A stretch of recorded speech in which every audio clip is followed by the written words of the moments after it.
जिसको FIR number 279 दर्ज हुई। सिटी थाने के अंतर्गत ये एफआईआर दर्ज की गई थी। शिकायतकर्ता इसमें प्रवीण गोदारा हैं। उन्होंने ये बताया कि पवन नाम के एक व्यक्ति से दिल्ली के अंदर उनकी कपिल अग्रवाल और हर्ष अग्रवाल दो व्यक्ति से मुलाकात हुई थी। तो उन्होंने आश्वासन दिया कि मैं लोकसभा की टिकट आपको दिलवा दूंगा। उसके बाद उनकी एक मीटिंग नॉर्थ एवेन्यू के अंदर एक हरपाल सिंह और एक आशीष पाठक नाम के व्यक्ति से मुलाकात होती है। वो कहते हैं कि आप इतने रुपए दे दो तो हम आपको टिकट दिलवा देंगे। तो उसने कहा कि 30 करोड़ पहले देने पड़ेंगे और 70 करोड़ आपको बाद में देने पड़ेंगे।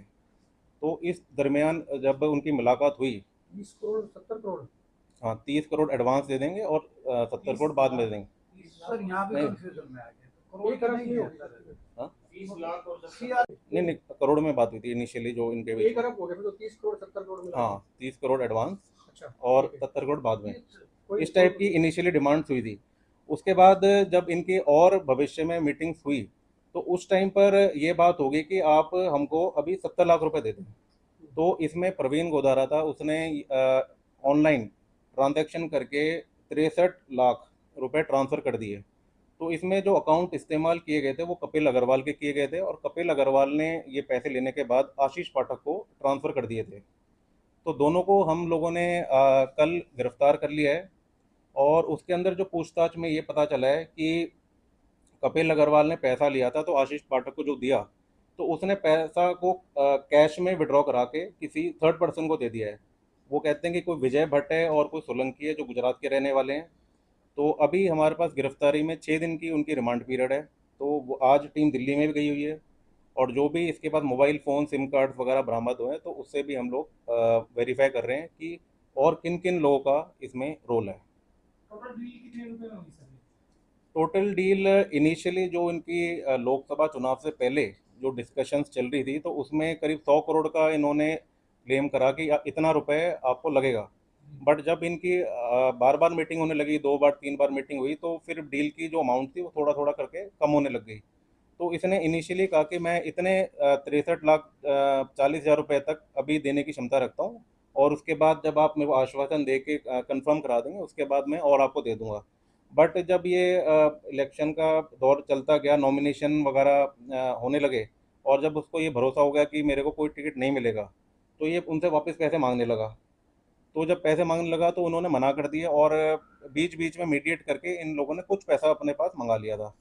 बट उसके बाद भी जब इसका कंप्लीट पैसा नहीं गया तो इसने पुलिस को अप्रोच किया, जिसको हमने तुरंत संज्ञान में लेते हुए इसके खिलाफ जो आरोपी के खिलाफ में एफआईआर करी। और उसके पश्चात जैसे भी कार्रवाई चली गई तो हमने इनकी गिरफ्तारियां करी। और इसके साथ में जो हरपाल सिंह है आरोपी है, उसका हमें जानकारी मिली कि उसने एंटीसिपेटरी बेल लगाई थी जो कि रिजेक्ट भी हो गई है। तो इसका अर्थ ये निकलता है कि उसका गंभीर जो रोल इन्वॉल्व है वो उस व्यक्ति का है और उसको हम जल्द गिरफ्तार भी करेंगे। ये कब का मामला है सर, कोई? ये जैसे कि जो आम चुनाव हुए थे पिछले वर्ष हुए थे, करीब अप्रैल मई में होते, तो ये बातें जो चली थी जनवरी फरवरी दिसंबर के माह में ये बातें ये चालू हुई कहाँ थी। से टिकट मांगते थे? यहाँ से लोकसभा क्षेत्र, हिसार लोकसभा क्षेत्र से टिकट मांगते थे? जी, ये हिसार लोकसभा सीट के लिए ही ये प्रयास कर रहा था। इसी संबंध में ये दिल्ली में एक राजनीतिक दफ्तर में जाके इसकी अन्य लोगों से मुलाकात हुई, जिसमें उन्होंने ये इस तरीके से अपनी छवि बनाई कि ये बहुत ही उच्च स्तर के राजनीतिक लोगों से संपर्क रखते हैं।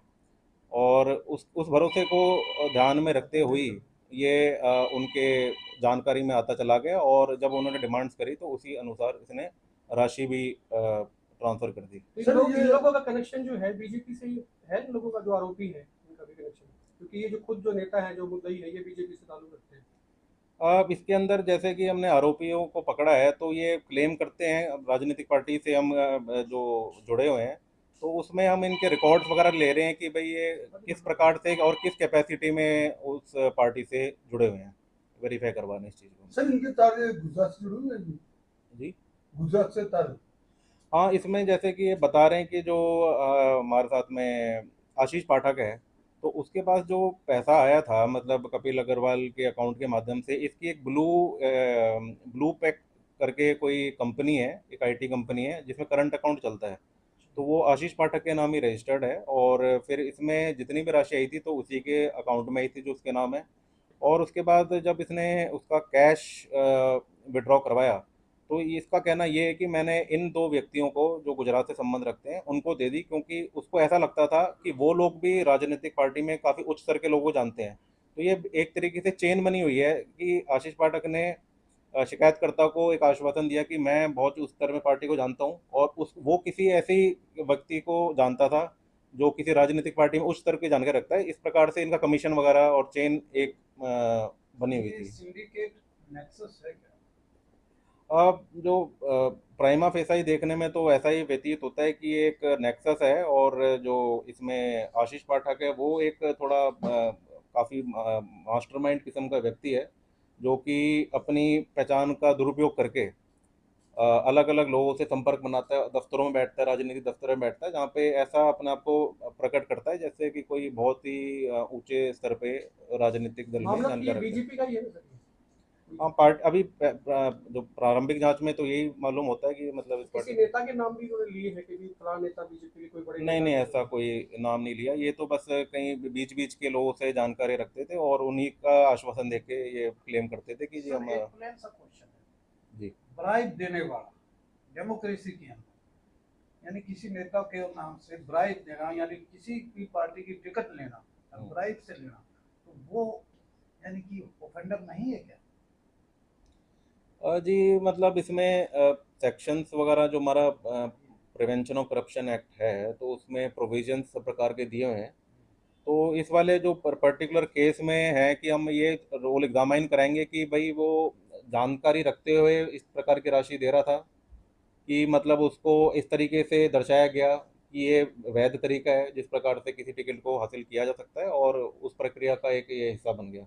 तो ये हमारी जांच का एक विषय इनकी है। मुलाकात सर पार्टी मुख्यालय में हुई या कहीं और भी कोई इनका संपर्क हुआ सर? जो अभी तक जांच में है तो वो यही है कि दिल्ली में जो हमारा दफ्तर थे, राजनीतिक पार्टी के दफ्तर थे, बीजेपी वहीं पे बीजेपी दफ्तर? वहीं पे जाके मुलाकातें हुई, और उसी प्रकार से फिर ये अपना आगे जाके और चेन आगे बिल्ड होते चले गई, लोगों के कमीशन वगैरह फिक्स होते चले गए, और इस प्रकार से जो शिकायतकर्ता को काफ़ी सारी राशि का हानि हुई है। ये टिकट टिकट जो है सर ये हिसार की मांग रहे थे, कहीं और की मांग रहे थे, या कोई भी टिकट मांग रहे थे? नहीं नहीं, ये हिसार की लोकसभा की सीट के लिए प्राइमा पर्टिकुलरली। फेसी भी आपने दो ही एक्यूज बनाए हैं, और कितने हो सकते हैं ऐसे?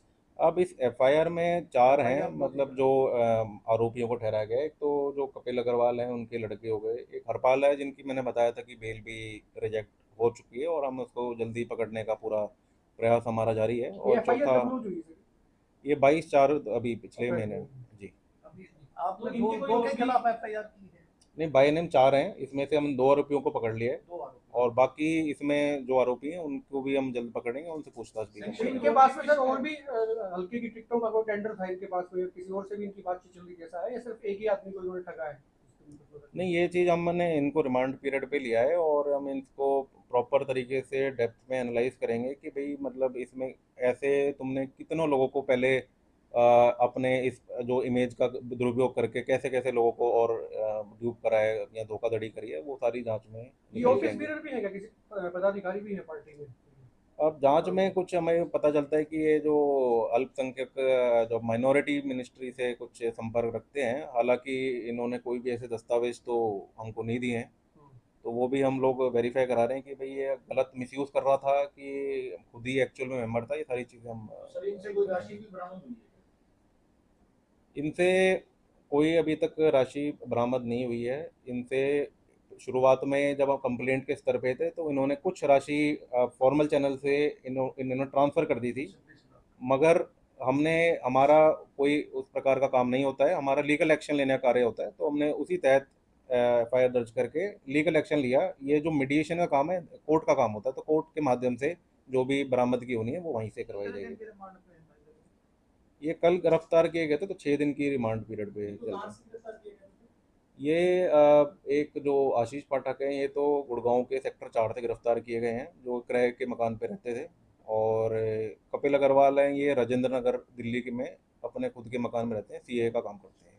स्टिल दो यानी कि अभी पकड़ने बाकी हैं।